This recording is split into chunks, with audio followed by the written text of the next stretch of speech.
one of, hundreds and thousands of people, right? But when it's someone that's close to your age, and you hear these stories over and over again, and it just, you kind of lived my life a little bit in your career. So it touched me deeply, as I'm sure it's touched so many. And you being out there and speaking about this, I want to start back from your 37-year-old self, living your best life in New York City as a successful broadcast TV career. I was in television as well. So this, like, your whole journey I was following. I said, so many people that had this diagnosis or didn't have this diagnosis can relate to you, because we're all scared of this. Mm-hmm. Absolutely. So during the summer of July 2019, Wendy, when just hustling and bustling in New York City, working in media, and as you know, it can be very stressful. Mm-hmm. I really got what I consider to be like a signal from God to say, slow down. I felt a lump in my right breast and immediately scheduled a well woman exam. And during that exam, my OB-GYN ordered what was my very first mammogram. So we think we're to wait until they're 40, but here I am at 37 getting my very first mammogram, followed by a 3D mammogram and a breast ultrasound, because I have dense breast tissue and they wanted to really get a comprehensive view of everything that was happening in that breast, and a biopsy. And that biopsy determined that that lump that I felt was cancerous. I was diagnosed with triple negative breast cancer, stage 2B, which is the most aggressive subtype of breast cancer. So I had to immediately start treatment. I relocated back home to Houston, my hometown, to seek treatment. And I sat down with my breast surgeon. We laid out a plan, 15 rounds of chemotherapy to attack that lump, and then a lumpectomy to remove any remnants of the lump, and 6 weeks of radiation. Well, Wendy, midway through my chemotherapy journey and talking to a cousin on my dad's side of the family, she informed me that she carries the BRCA1 or BRCA1 gene mutation, and she's a breast cancer survivor. And she said, you should definitely get a genetic test because this runs in our family. Wow. So that's what I did. I scheduled a genetic test through Invitae, and the results determined that I carry the BR1CA gene mutation. That means that I'm at higher risk for breast and ovarian cancers. So that completely changed the trajectory of my surgical plan. So after 15 rounds of chemotherapy, I rang the bell, and then I had a bilateral or double breast mastectomy and breast reconstruction. And Wendy, it didn't stop there. I had another procedure to remove my ovaries and fallopian tubes to reduce my risk of ovarian cancer. What a whirlwind. Now, what a whirlwind. But that is because you carried the BRCA1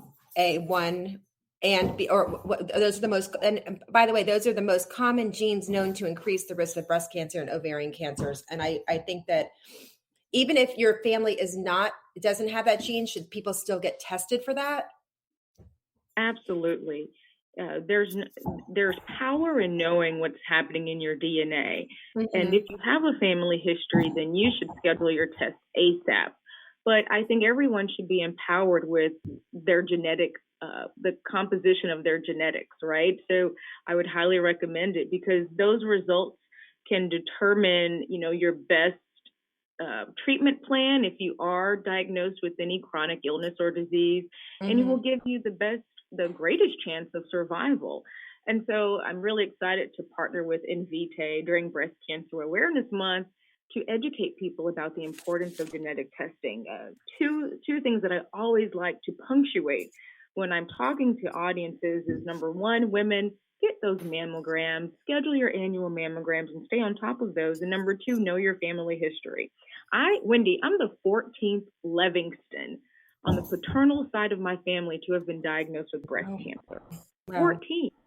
Wow. So if I had not taken that test, or if we didn't even talk about it in our family, who would have known what my prognosis would have been, or what my treatment plan could have been? It could have been completely different.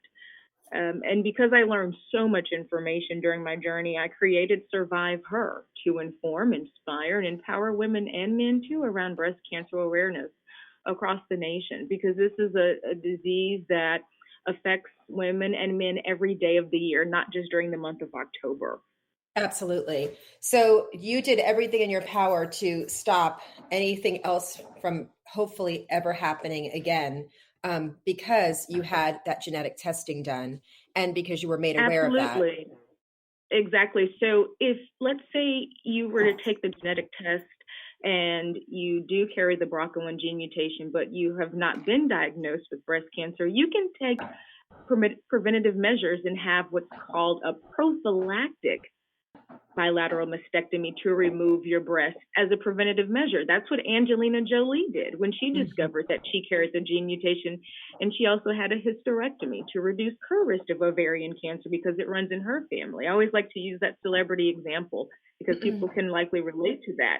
But no, it was so powerful that she came out and talked about that. You know, exactly. and that you're coming out and that you're helping spread the word about this too, because it's so, I mean, breast cancer, I mean, so many funds. Has there been any more advances in it? There are millions and millions of dollars poured into research. And I'll be honest, breast cancer treatment these days doesn't look like what we call your grandmother's breast cancer treatment. Mm-hmm. There's been so many advances in science, and Invitae, as a medical genetic testing company, is one of the leading medical genetic testing companies, is constantly making advances and improvements in treatments and informing doctors, helping to inform doctors of preventative measures and surgical plans to help save people's lives. And so, yes, there are advances, there are new technologies and new treatments. So for those of you who are listening, if you are diagnosed with breast cancer, the good news is that and the better news is that you can do something about it. There are treatments out there, and I'm a living testimony to it. The earlier it's diagnosed, the better. So get that mammogram, stay on top of your health, know your family history. If you just tuned in, I'm talking to Lyndsay Levingston. She's sharing her breast cancer journey and helping raise awareness of genetic testing. Thank God your 37-year-old self felt the lump and was proactive and immediately, started, getting treatment and moving yourself back home, which I'm sure was the right move for you, being surrounded by your family, I'm sure, and the support. But thank God. Right. But thank God. And you're right. I don't think that breast cancer now looks like what it did as our grandmothers or the grandmothers before, or the ones before that. I think there's been so much advance in this BRCA1 and BRCA2. The most, again, I'm going to say, if you didn't know, the most common genes known to increase the risk of breast cancer and ovarian cancer. So know your genetic test, know your genetic background, right? Absolutely. And you could go to Invitae.com. That's INVITAE.com. You can take a quiz, and that quiz will inform you which genetic test you should schedule. So it's really easy as 1, 2, 3. How are you feeling now? And Lyndsay, thank you so much for sharing your story.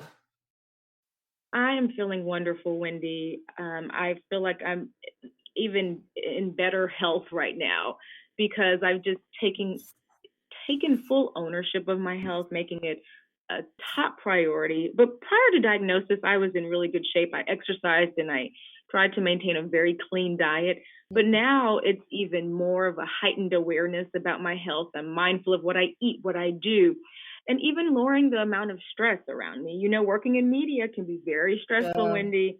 So lots of hours. People don't realize, right? They think it's all glamorous. No, I was a television producer for Phil Donahue and Geraldo Rivera, and I covered the O.J. Simpson trial, John Benet Ramsey, Susan Smith. So they don't realize that's round the clock when you work in those, because if a story breaks, you're on it. That's right. There's no rest, and so I had to reevaluate even career, reevaluate lifestyle, reevaluate everything so that I could live my best, healthiest life.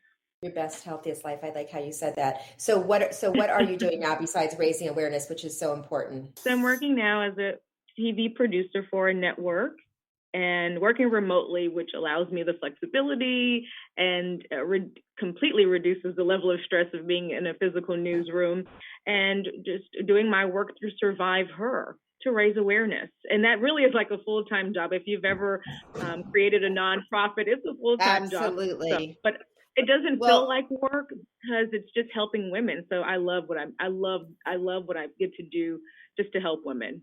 Well, I enjoyed talking to you, and thank you for sharing your story. Lyndsay Levingston, keep doing what you're doing, keep spreading awareness about this, and thank you so much for being here. And feel good, stay healthy, and thank you again. Thank you so much, Wendy. Great chatting with you. Thanks for joining me for this episode of What's Up with Wendy. If you loved this episode, head over to iTunes or your favorite platform to subscribe, rate, and leave a review. Please also follow me on Instagram, Twitter, and Facebook at What's Up with Wendy. And you can learn more about me and my podcast on my website, whatsupwithwendy.com. And remember, only you can make you happy.